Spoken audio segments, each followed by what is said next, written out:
Welcome to 10 minute English. Ground મતલબ કે જમીન, જેને આપણે ગુજરાતીમાં જમીન કહીએ છીએ તેના માટે ઇંગ્લિશમાં ગ્રાઉન્ડ શબ્દનો ઉપયોગ થાય છે. પૃથ્વી ઉપરનો ભાગ જેના પર આપણે ચાલીએ છીએ તેને ઇંગ્લિશમાં ગ્રાઉન્ડ કહેવાય. Right? The ground is the top part of the earth that we walk on, જેના ઉપર આપણે ચાલીએ છીએ.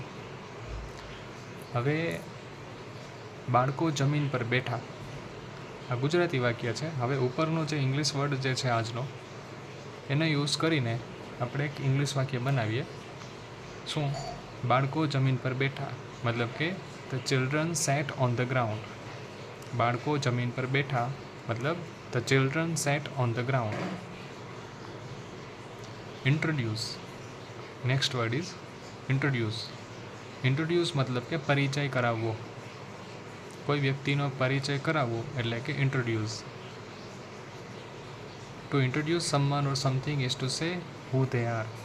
કોઈ વ્યક્તિની ઓળખાણ આપતી વખતે મતલબ ઓળખાણ આપવાની જે પ્રક્રિયા છે તેના માટે ઇંગ્લિશમાં શબ્દ છે ઇન્ટ્રોડ્યુસ. ફોર એક્ઝામ્પલ, તેણે તેના મિત્રોને શિક્ષક સાથે પરિચય કરાવ્યો. ગુજરાતી વાક્ય છે, તેણે તેના મિત્રનો શિક્ષક સાથે પરિચય કરાવ્યો. He introduced his friend to the teacher. He introduced his friend to the teacher. Marry. Next word is marry. Marry મતલબ કે લગ્ન કરવા. રાઈટ? કાયદેસર રીતે પતિ પત્ની ત્યારે બને છે જ્યારે બે વ્યક્તિના લગ્ન થાય છે. તો એના માટે આ લગ્નની જે મતલબ પ્રક્રિયા જે છે તેના માટે ઇંગ્લિશમાં વર્ડ છે મેરી. To marry is to legally become husband and wife. હવે આ શબ્દનો ઉપયોગ કરીને એક ગુજરાતી વાક્ય આપણે છે તેનું ઇંગ્લિશ કરીએ તો ગુજરાતી વાક્ય કંઈક આવું છે, તેઓ આવતા વર્ષે લગ્ન કરશે. They will marry next year. તે એટલે કે તેઓ will marry લગ્ન કરશે. ક્યારે? તો કે નેક્સ્ટ યર, આવતા વર્ષે. They will marry next year. તેઓ આવતા વર્ષે લગ્ન કરશે. Prepare. Next word is prepare. Prepare મતલબ કે કંઈક તૈયાર કરવું, તૈયારી કરવી, પ્રિપેરેશન કરવી. આપણે કહીએ ને એવું. કોઈ કાર્ય માટે તૈયાર થવું એટલે કે પ્રિપેર. કોઈ કાર્ય માટે તૈયાર થવું મતલબ કે prepare. To prepare is two gate ready for something. Right? For example, Gujarati વાક્ય આવા છે કે તેણે મહેમાનો માટે ભોજન તૈયાર કર્યું. તેણે મહેમાનો માટે ભોજન તૈયાર કર્યું. અને ઇંગ્લિશમાં કેવી રીતે કહેવાય? She prepared food for the guest. She prepared food for the guest. Guest એટલે કે મહેમાનો, એના માટે શું તૈયાર કર્યું? She prepared શું? તો કે ફૂડ. ફૂડ મતલબ કે ભોજન ફોર ધ ગેસ્ટ. સેલ મતલબ કે નાવ ચલાવવી. નાવ ચલાવવાને ઇંગ્લિશમાં સેલ કહેવામાં આવે છે. પાણી પર હોડી ચલાવવી, નાવ ચલાવવી એટલે કે sail. To sail is to move a boat on the water. તેઓ નદી પર નાવ ચલાવી. આ ગુજરાતી વાક્ય છે. માનો કે તેઓ નદી પર નાવ ચલાવી. તેઓએ નદી પર નાવ ચલાવી. અહીંયા થોડુંક મિસ્ટેક છે ગુજરાતી સેન્ટેન્સમાં. તેઓએ નદી પર નાવ ચલાવી. તો આને ઇંગ્લિશમાં કેવું હોય તો તે sailed across the river. They sailed across the river. Across the river મતલબ કે નદી ઉપર. સિરિયસ મતલબ કે ગંભીર. નેક્સ્ટ વર્ડ છે સિરિયસ, જેને ગુજરાતીમાં આપણે ગંભીર એવી રીતથી આપણે કોઈ પણ સ્થિતિ અથવા કોઈ પણ વ્યક્તિને દર્શાવીએ કે વ્યક્તિ તો એકદમ ગંભીર છે, તેના માટે ઇંગ્લિશમાં વર્ડ છે સિરિયસ. ગંભીર અથવા હવે આ તો સ્થિતિ માટે પણ વપરાય. જુઓ કે ગંભીર અથવા જોખમી સ્થિતિ માટે સિરિયસ કહેવાય.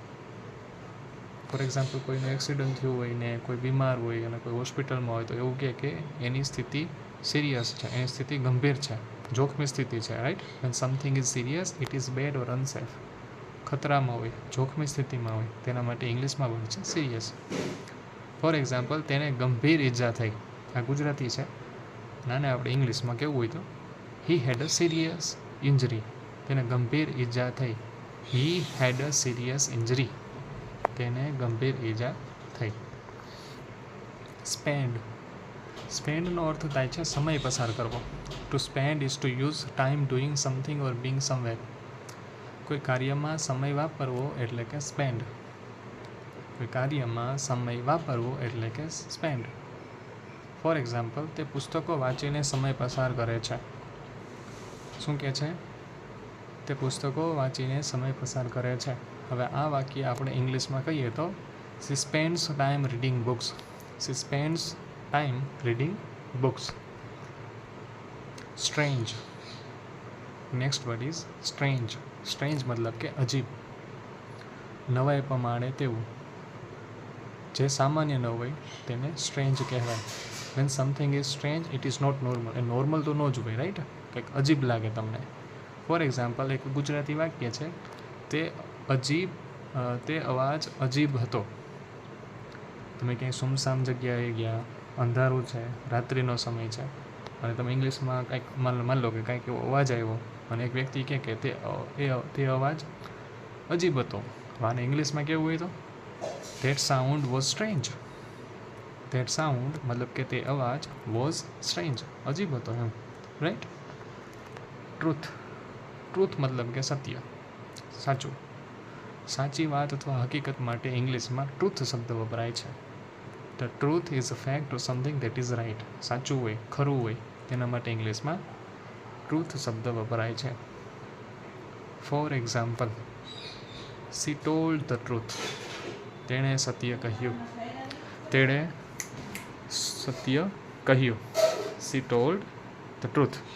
તેણે સત્ય કહ્યું. વેક મતલબ કે જાગવું. ઊંઘમાંથી જાગવું એટલે કે વેક. જાગવા માટે ઇંગ્લિશમાં વર્ડ છે wake. To wake is not to be sleeping anymore. To walk is not be sleeping anymore. ઊંઘમાંથી જાગવું એટલે વેક.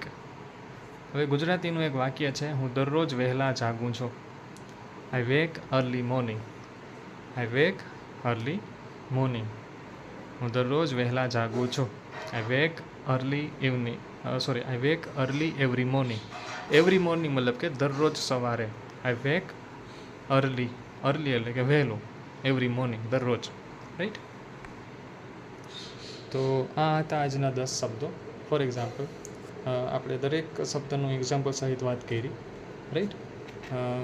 આનું ક્વિક રિવ્યૂ જોઈએ તો ગ્રાઉન્ડ મતલબ કે જમીન. જમીનને આપણે ઇંગ્લિશમાં ગ્રાઉન્ડ કહીએ. ઇન્ટ્રોડ્યુસ મતલબ કે પરિચય કરાવવો.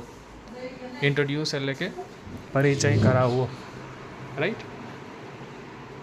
મેરી ઇંગ્લિશ વર્ડ છે જેનું ગુજરાતી થાય છે લગ્ન કરવા, રાઈટ? પ્રિપેર એટલે કે તૈયાર કરવું. સેલ એટલે કે નાવ ચલાવવી. સિરિયસ મતલબ કે ગંભીર. સ્પેન્ડ મતલબ કે સમય પસાર કરવો. સ્ટ્રેન્જ એટલે કે અજીબ. ટ્રુથ એટલે કે સત્ય. વેક એટલે કે જાગવું, રાઈટ?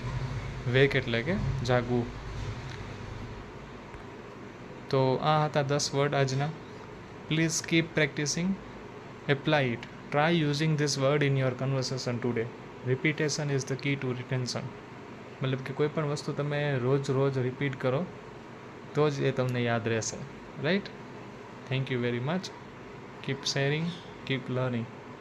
આને એક રીતથી પણ, એક છેલ્લી વાત, કે આને એવી રીતથી પણ તમે યુઝ કરી શકો કે તમારું આખું જે સેન્ટેન્સ છે, તમારે કોઈ વાત કહેવી છે, એ આખું ગુજરાતીમાં જ રાખો. પણ આ આપણે જે 10 શબ્દ અહીંયા ડિસ્કસ કર્યા, એમાંનો કોઈ વર્ડ જે છે એ તમારા રોજબરોજના વાક્યમાં ઉપયોગ કરવાનો થાય તો એ વર્ડને ઇંગ્લિશમાં યુઝ કરો, રાઈટ? એવી રીતથી થશે એવું કે તમે એક સમયે આ બધા શબ્દો જે આપણે ડિસ્કસ કરીએ છીએ એ બધા શબ્દો તમે પણ ઇંગ્લિશમાં બોલી શકશો, રાઈટ? અને ધીરે ધીરે તમને ખ્યાલ આવશે કે કંઈ પણ જગ્યાએ તમે જ્યારે ઇંગ્લિશ સાંભળશો તો તમને પણ નવાઈ લાગશે કે તમે પણ ઇંગ્લિશ હવે સમજવા લાગ્યા છો, રાઈટ? તો આવી રીતથી પ્રેક્ટિસ કરતા રહેજો. Thank you very much.